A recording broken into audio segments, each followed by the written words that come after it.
It's Casey from Pinecase. Welcome everybody on this Wednesday afternoon. I'm super, super blessed to have Sirreal hanging out with me.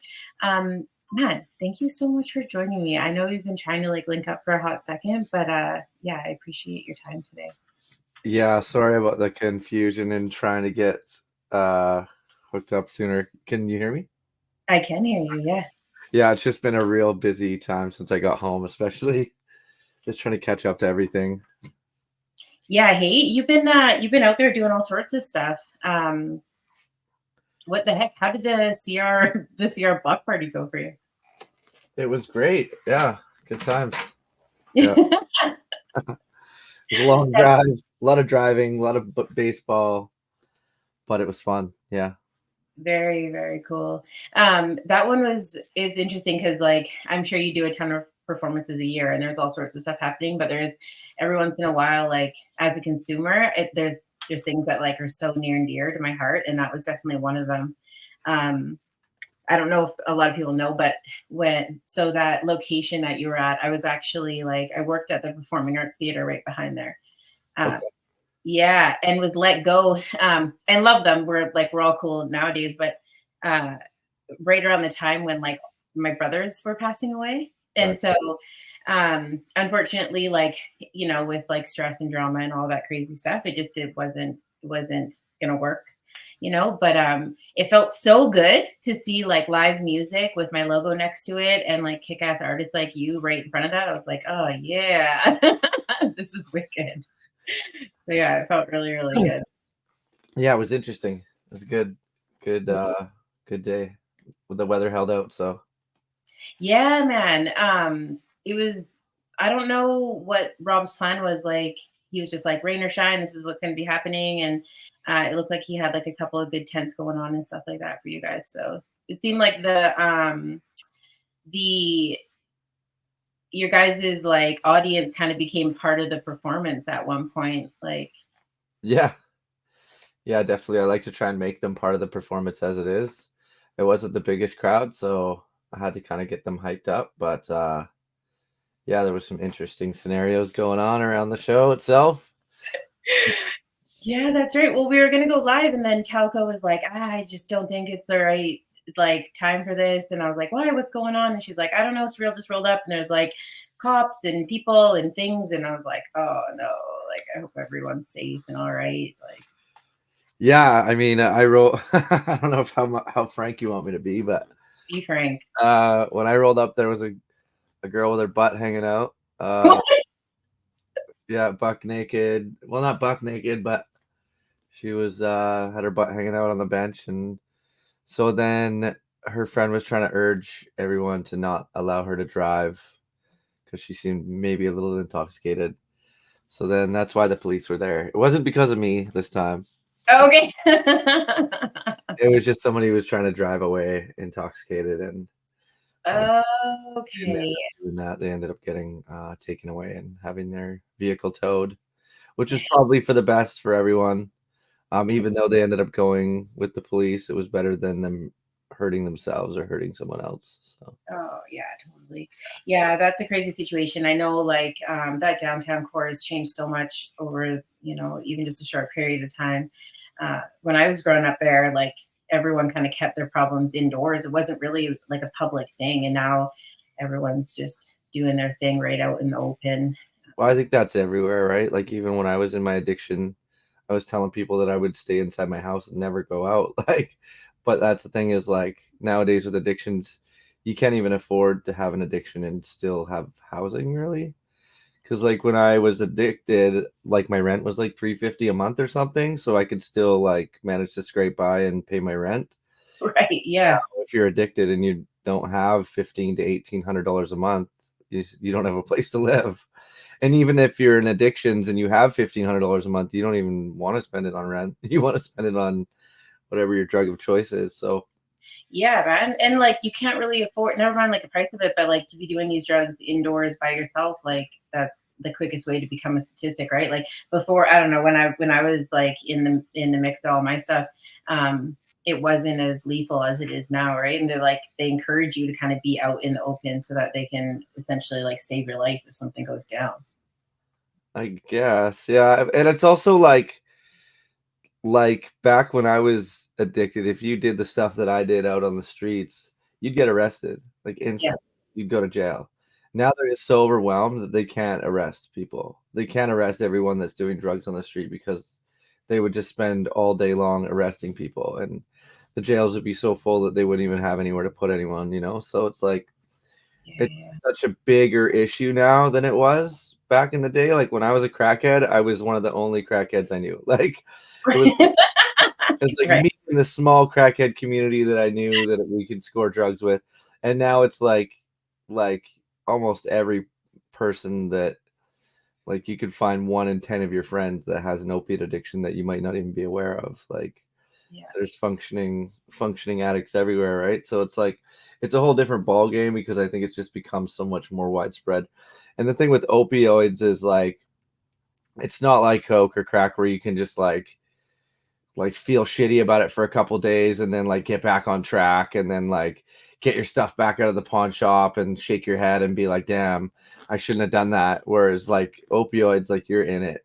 Like you're Yeah. either in it or you're not in it. Like and when you're in it, you're just all the way in it. Like there's no in between. There's no like, oh, I'm just gonna get off this for a week and maybe go back to it as a recreational user.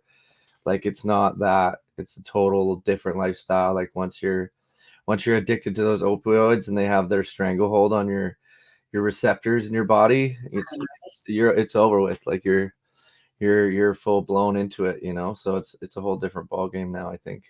Yeah, totally. I was trying to explain OAT medication to someone, and they're like, "Yeah, but that's just like still such a high dose of something." And I was like, "Well, then can you imagine how bad like the addiction actually is when that's the solution?" I was Yeah, like, totally.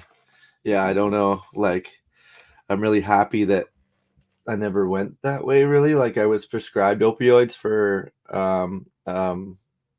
like a chronic pain right. thing that I still struggle with, but I ended up taking them back to my doctor and giving him half the bottle of them back Wow. because I knew that I was becoming addicted to them. And I knew like my next step was like going to the streets. Because once your doctor cuts you off, it's like, Yeah. and they are going to eventually cut you off. Yeah. Um, you have no option but to go to the streets, go to the black market and start dabbling in the other forms, you know? So it was like, I was just on perks and like, it was like, I started taking half of one a day for the pain.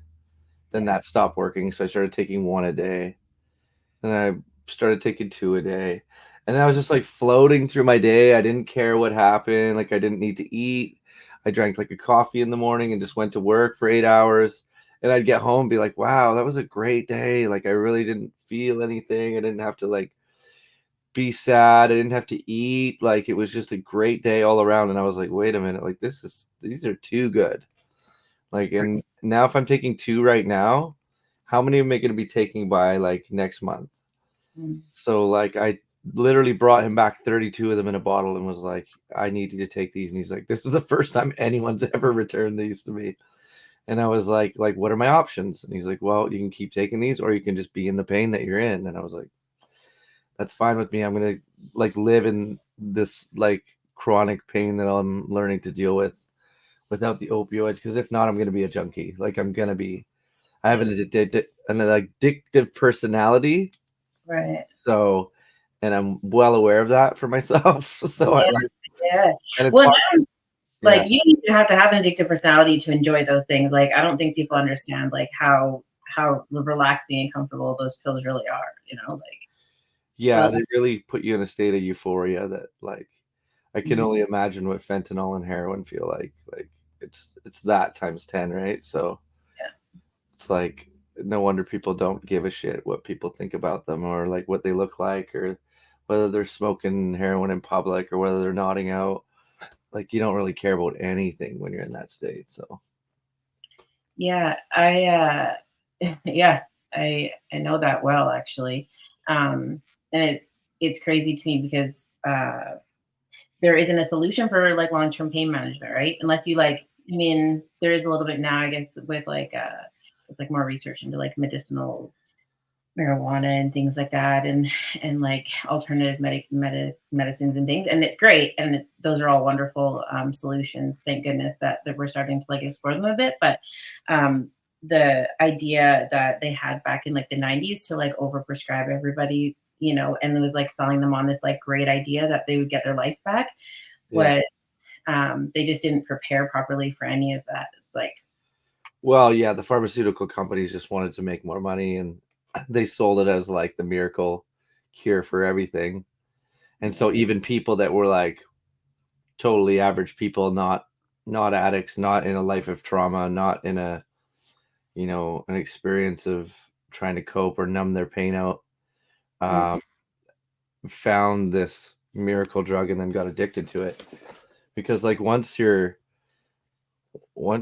those chemicals in your body start reacting to those kind of drugs, it's nearly impossible to get yourself off of them. Like it's like the sickness that comes with it, and then the people that had chronic pain that didn't want to, go to marijuana. And that's the thing about marijuana and CBD and all that stuff. It's really good. It doesn't work for everyone. It doesn't work with certain people's brain chemistry. Like, for instance, when I used to smoke weed, if I smoked weed and went and got a tattoo, I would feel it 10 times more.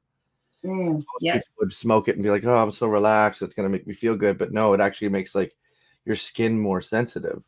So if you have like a neurological um, disorder, then yeah, it can really help.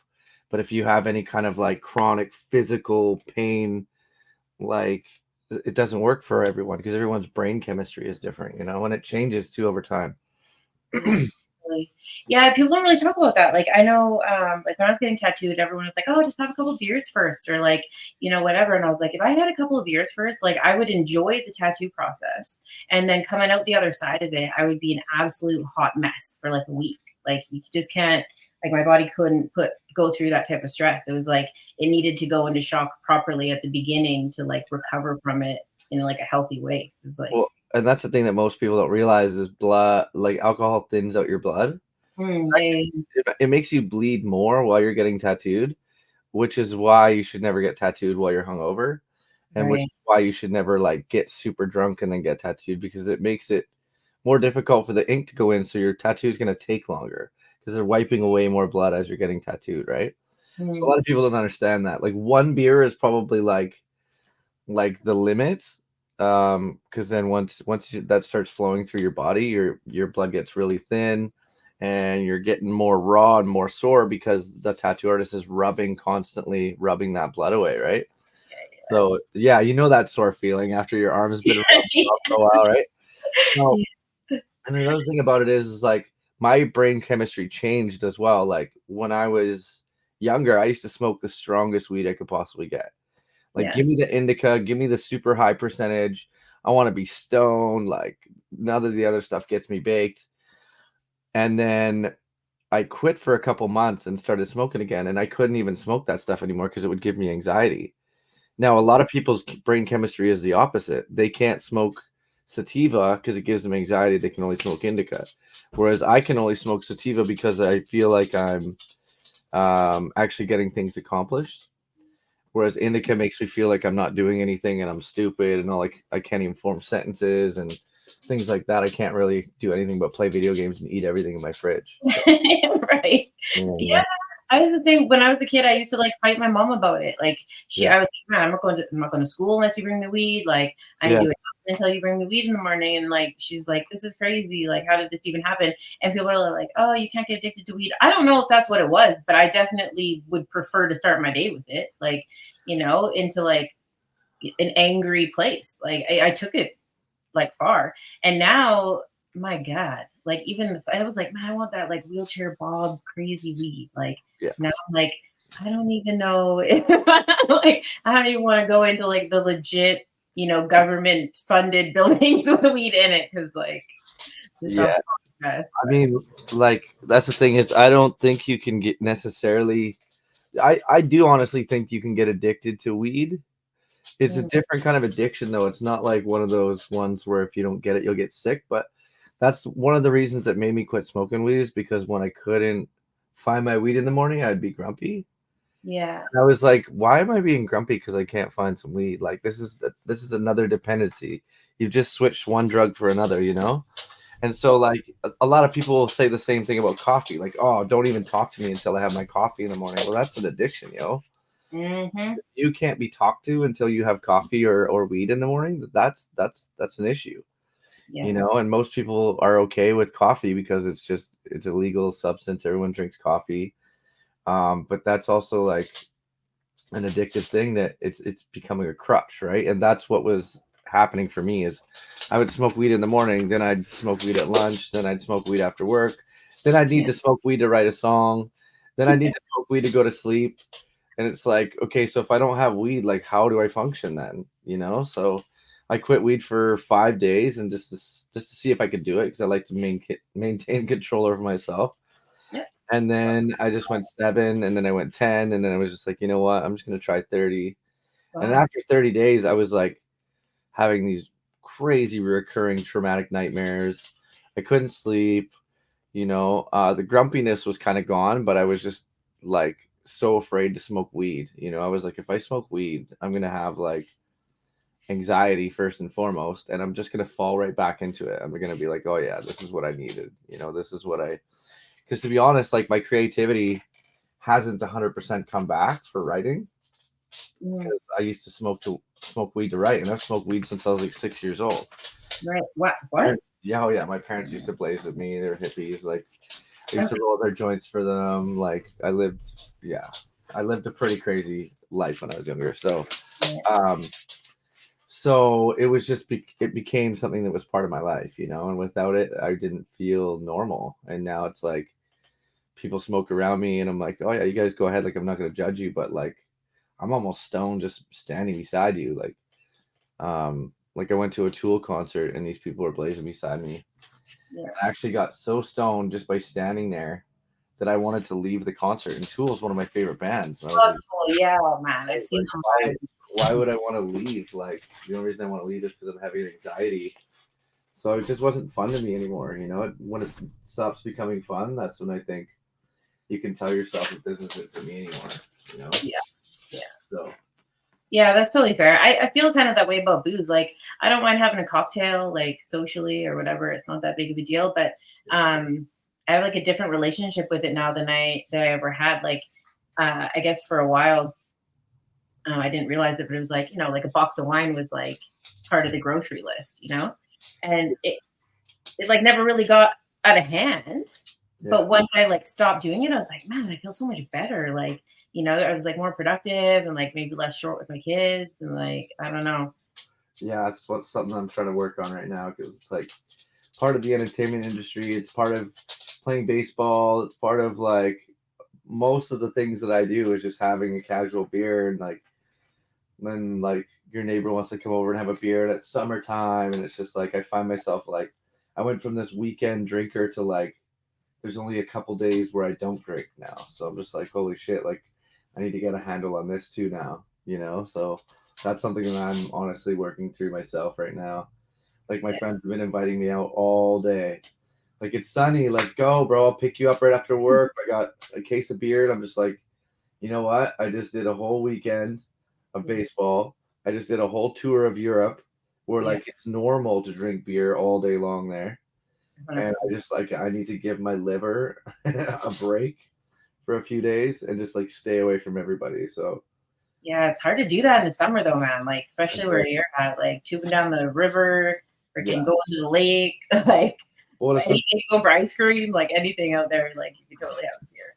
well, and because I'm such a social person and Mm. I'm usually down for that, people start to wonder what's wrong with me if I'm not. You know, they're like, "What's going on with you? Are you back? Are you doing drugs again?" I'm like, "No, like I just don't want to be around y'all right now. Like I need to just chill for a minute." Um, so yeah, speaking of that, like you wanted to talk a little bit about the performance at CR, so we kind of got a little off there, but I've got about 4 minutes, 5 minutes. Yeah, So I was super, super curious. Sorry to like go on a little bit of a oh, tangent, but yeah, I'm no, super curious because when you were performing, there was this gentleman that was performing with you, and there was this really neat moment where you kind of like you walked us all through a really neat experience, and it had a lot to do with stigma. And I think as someone who was in the audience that day, I got to watch people go from being like, "Oh, that must be so annoying to like experience that while you're trying to perform," to being like, "Oh man, like dude, that guy's having such a good time." And he's like actually kind of looks like he's part of the performance all of a sudden. And like, was this rehearsed? And then it just went on for so long that because you made it cool, and I'm sure like that's, like as an artist, you want to make sure that you're being respectful. But at the same time, like, are you aware that because you're so gracious and comfortable to be around, that that it actually has like a massive impact on your audience and what they're experiencing? Yeah, I think for the most part, like aside from being aware that there could be dangers with that, um, I'm always cognizant of the fact of someone having a good time and like always want to make people feel part of the show anyway. And my music has always been very inclusive, very like connecting. So like if someone's coming up and dancing, I'm not gonna shut that down. Like I'm not gonna um like there was one person that was like, "Hey man, give me the mic. I want to rap about what I'm going through." And I was kind of like, "Well, no, this is kind of my part of the show. Afterwards, I'm sure the mic's available for you if you want to go talk to Robbie, but like for now, I'm just gonna do my thing, you know." But as far as like, yeah, bringing that guy into the show was just natural for me because he was having a good time. He wasn't hurting anybody. He was completely harmless. But like you said, there was people on the sidelines like, should we grab this guy? Like, Yeah. should we get him out of here? Even my buddy was like, yo, like, and I was like, no, that was cool, man. Like, and he had a great time. You know what I mean? And then once I embraced that and was made him part of the show, everyone was cheering for him. Everyone was like bigging him up, and he got props at the end, and he was just super stoked. You know what I mean? He gave me a big hug and was like, "That was really cool." And he might not have even remembered being there the next day, Yeah, you maybe know. not. But the fact of the matter was, we made his day that day. So that was what it was about for me. And I mean, he was a great hype man too, you know. So Totally. Yeah, totally.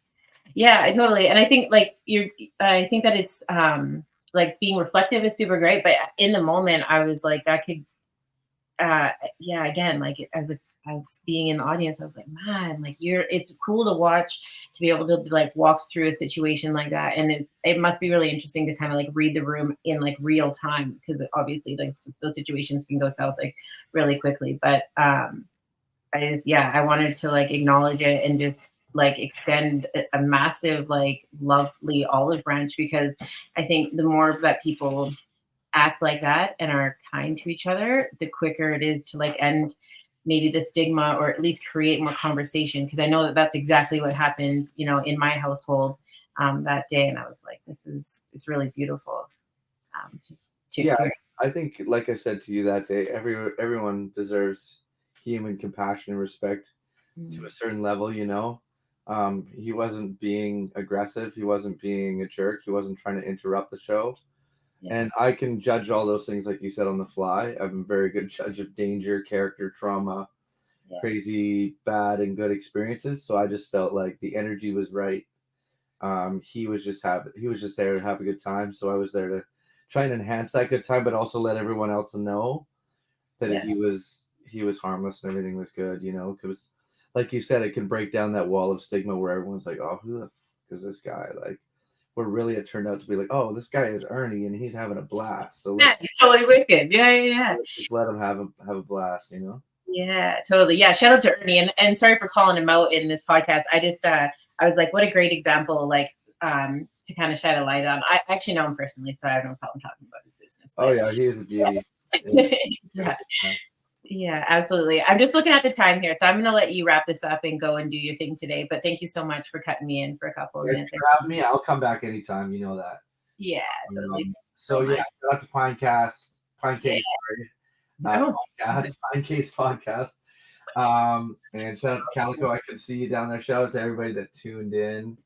I really appreciate you guys for having me on. Thank you for Kalisha to have me on as well.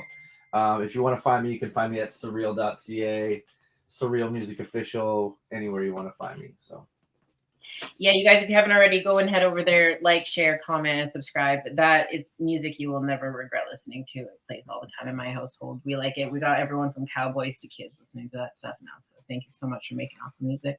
I appreciate you, Felicia. I hope you have a good day. Yeah, you too, hon. Okay, I'll see you guys later. Bye.